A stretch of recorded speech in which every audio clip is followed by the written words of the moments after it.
They say Homer sang of Odysseus, but we say Homer listened first. He listened to drums beneath the fig trees. He listened to Aegila chanted under moonlight. He listened to a story told in Oran, long before ink touched Greece. Odysseus was not born in Greece.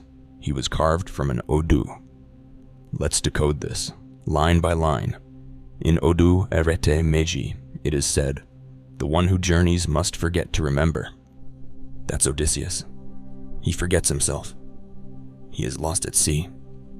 He faces trials, women, monsters, gods. But Ifa has all of this. Odysseus' descent into Hades is the sacred descent into Rune, the realm of ancestors. Circe's spells are the illusions of the Eshu crossroads. His fight with the suitors is the battle to reclaim one's Ori. Professor Kola Abimbola writes, Ifa is a system of remembering, not discovery, but return. And what is Homer's Odyssey? A return, a spiral, a rebirth. Odysseus travels across 7 major trials, like the 7 gates of Rune. Each trial an Odu, each lesson a rite. Baba Ifaladia, Cuban Babalawo, said our Odu in Havana match those in Nigeria. Of course, it has to match Nigeria. Cubans are genetically Nigerians, same as other woolly-haired so-called Negroes in the diaspora. Odysseus is our mirror, a soul trying to come home. In Haiti, the LWA embody the journey. In Brazil, Candomblé priests speak of the voyage of Orissa through fire and water.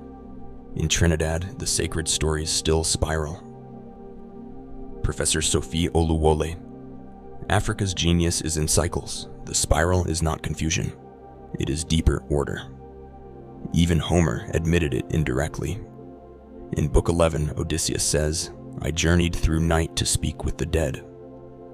That is Ifa's Igbodu, the sacred chamber. Professor Wanda Abimbola, there is no African who is not a traveler. We move through life like the sun, always rising, setting, returning. And now, what about Joseph Campbell? He popularized the hero's journey.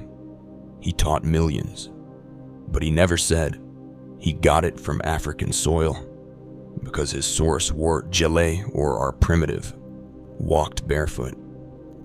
Gerald Massey, the mythos of Europe is borrowed light. Its sun rose in the south.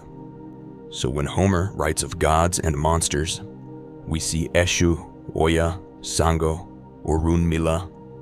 Athena mirrors Osun with a sword. Hermes mirrors Eshu with sandals. Poseidon mirrors Sango twisted by fear.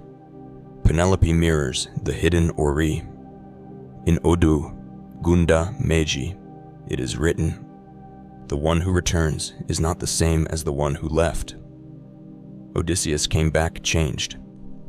Odysseus did not return as the same man who left, for the journey was a rite, and the rite transformed him. The man who left Ithaca was not the man who returned.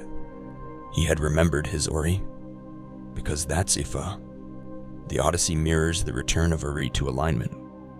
The sea equals life's chaos. The suitors mirrors false spirits. The bow mirrors ancestral power reclaimed.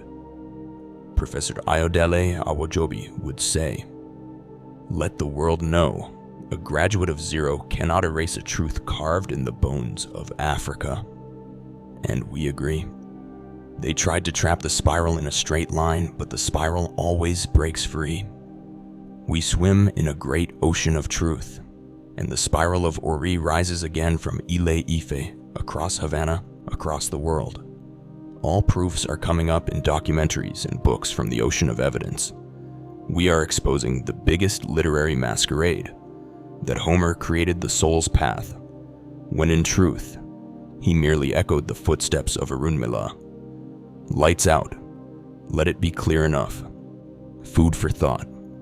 This is when even truth is hid in plain sight.